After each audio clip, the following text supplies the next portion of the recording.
I'm going to show you 5 real live websites, and every single one of them is making a design mistake. I'd like you to try and spot the mistake within 5 seconds. I'll then reveal the answer, break down the design principle, and show you how it should look, either with a quick fix or by comparing it to a site that actually gets it right. And here's the thing, these aren't ancient examples, these are live sites online today, which means mistakes like this are still happening everywhere. They really weren't hard to find. So by the end of this video, you'll know how to recognize these mistakes, avoid them, and use these design principles to level up your own work. The first website is for Enjoy Tasmania, Australia, encouraging tourists to visit. What do you think is the problem with this? Is it balance, contrast, or imagery? Which of these design principles is it violating?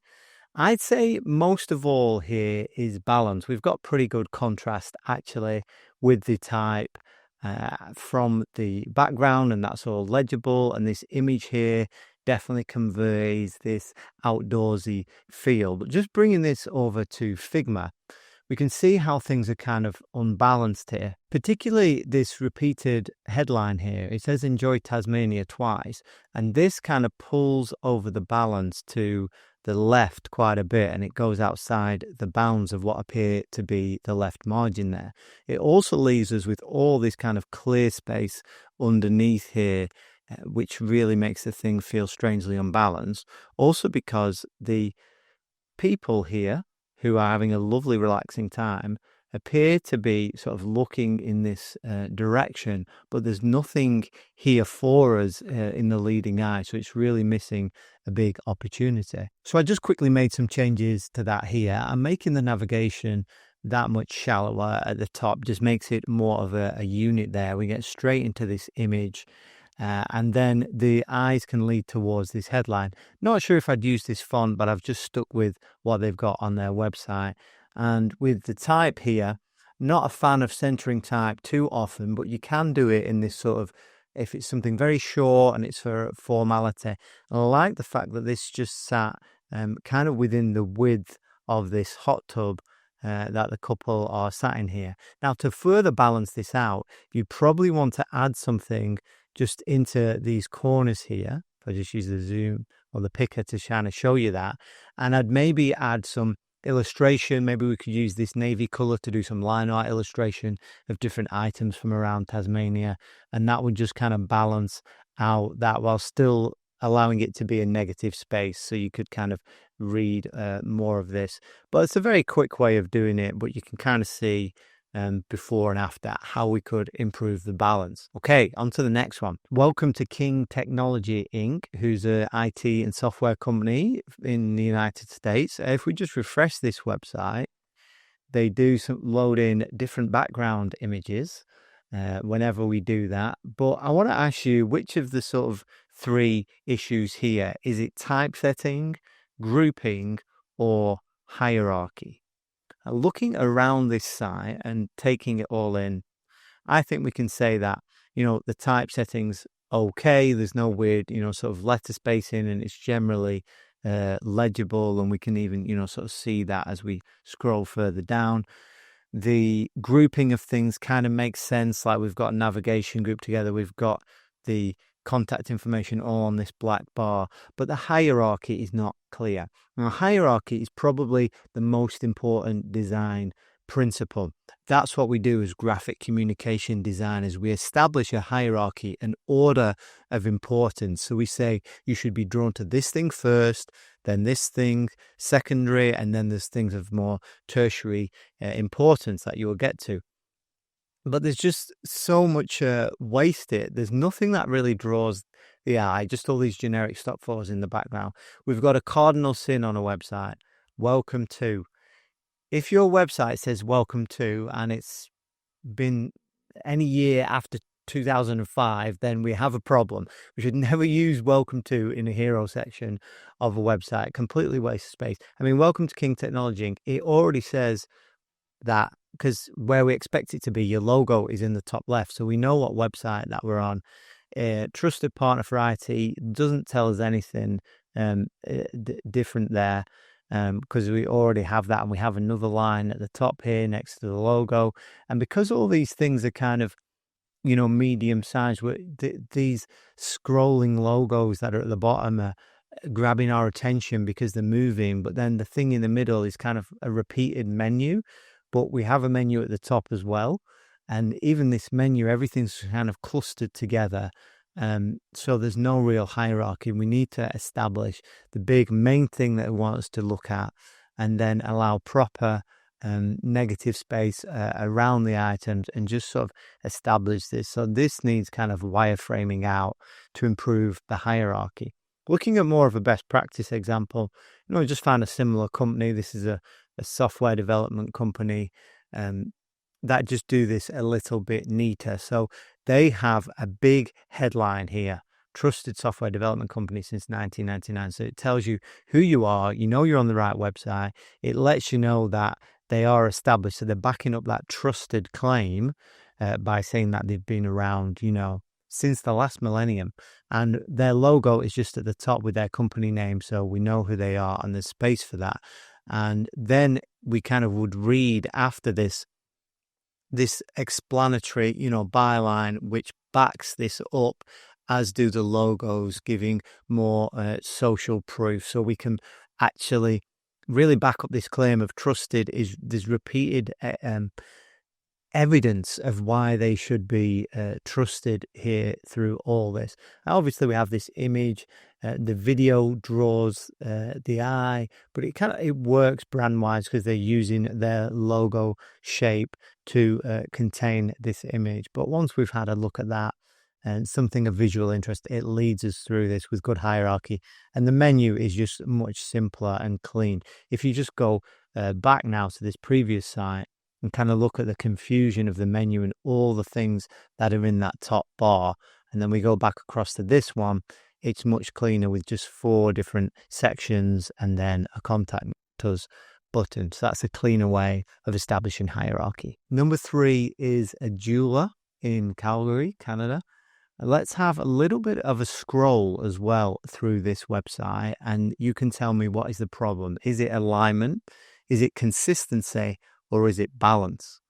So as we go through this hero section, I'll give you a few seconds because we have these imagery here, and we can see through into these different lower sections on their homepage. I would say the problem that is repeated here is consistency. So right where we are now, we have so many different fonts.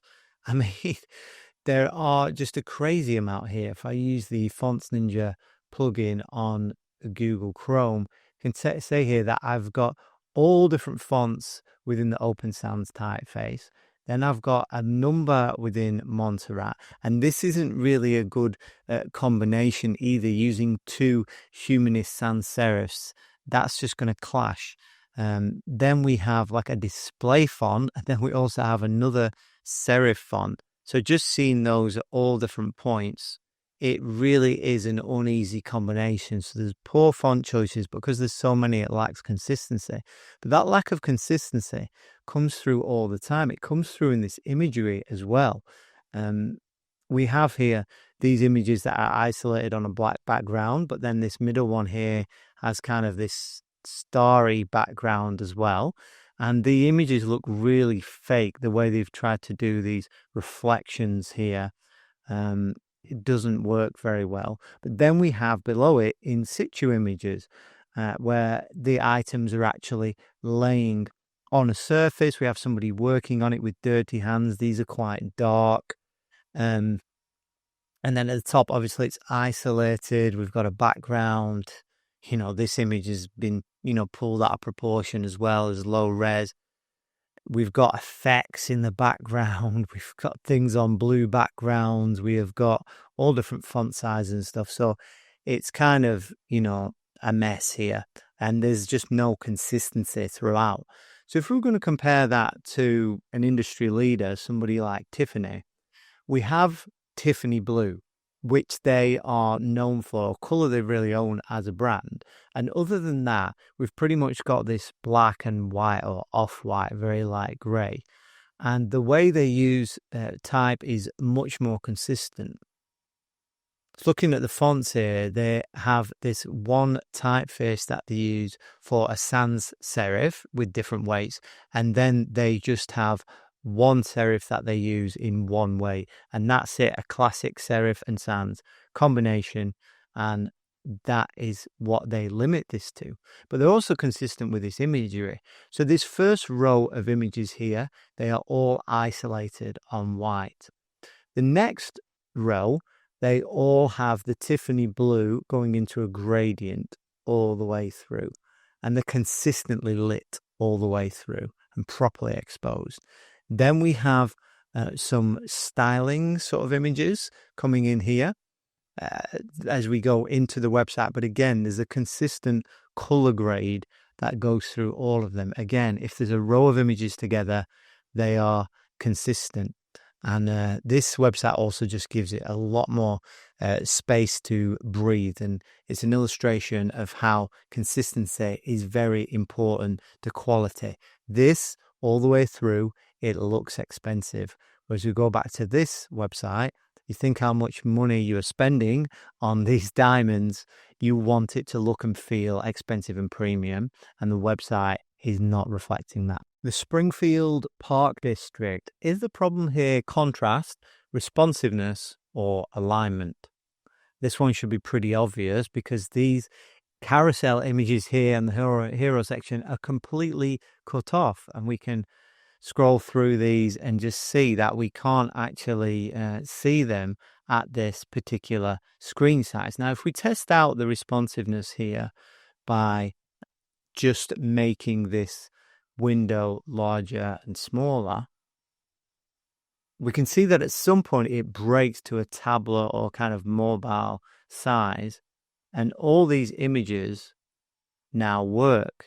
And if we make it kind of really huge, which will go off the side of this screen recording, and refresh it, we can see that still we've got this problem. So let me just bring this back in.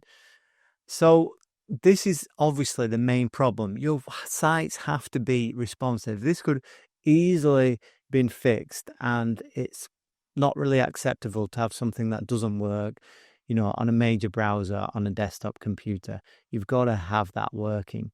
There are quite a other few things on this site that you might sort of pick up as sort of design mistakes. I'd say this is a very busy navigation up here. These have also got all drop downs and multiple nested drop downs and different layers of navigation, color social icons grabbing your attention and all that kind of thing. And as we go into this next section here, where we have these colored icons, this is not really a great UI choice to have all these different colors to represent the different areas. It's just overwhelming, and it's not a sensible use of color which just guides the user through to what they want to do. It's just things which are just pulling the eye all the time. And so there's really just too much going on from a user interface perspective. A site which does this in a lot cleaner way would be the Royal Parks website. When you get there, again, the navigation is more sensibly laid out in one row at the top there. We do have these drop downs, but they're, very large, so it's easy to get around.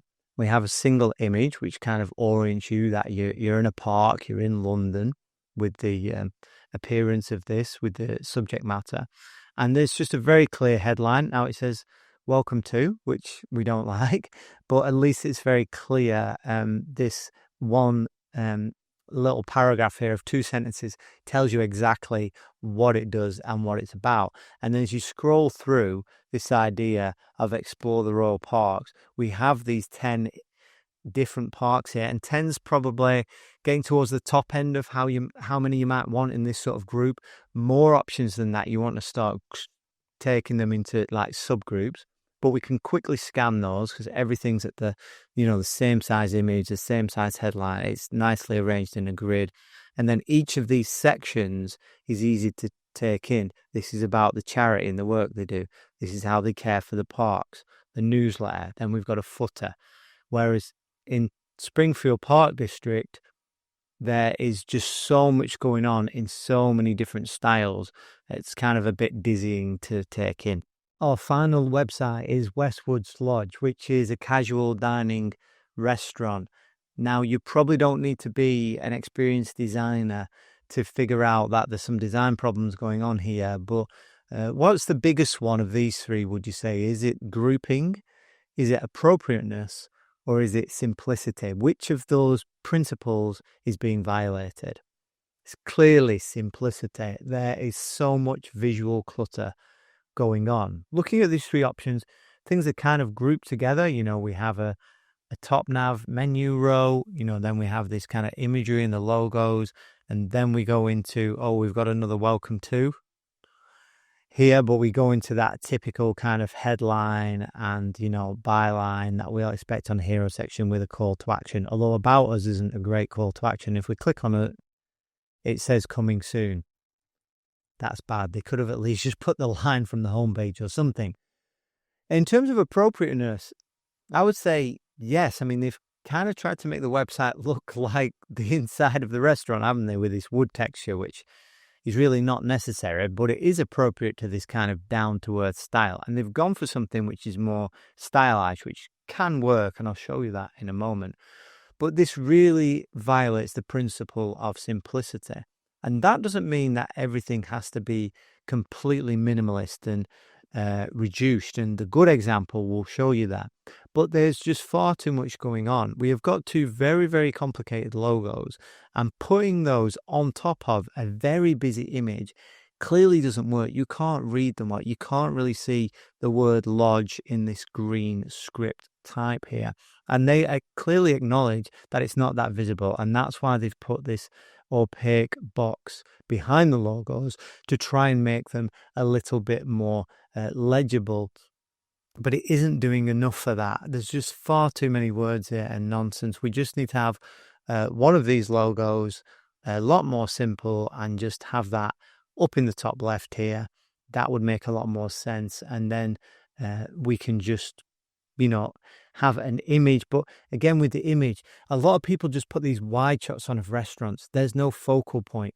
Yes, we might want to see what the inside of the restaurant looks like, but you can show that at some point through the website. It doesn't need to be just that in the hero section, because it's just a lot of busyness with no focal point. You want to draw the viewer's eye into that focal point, and then really just give them a clear messaging through that, whether it's through an image or it's through your words. Having all these different fonts as well, a fancy stencil font here, having this texture in the background, having, a bar across the top that I've got to close down with a promotion.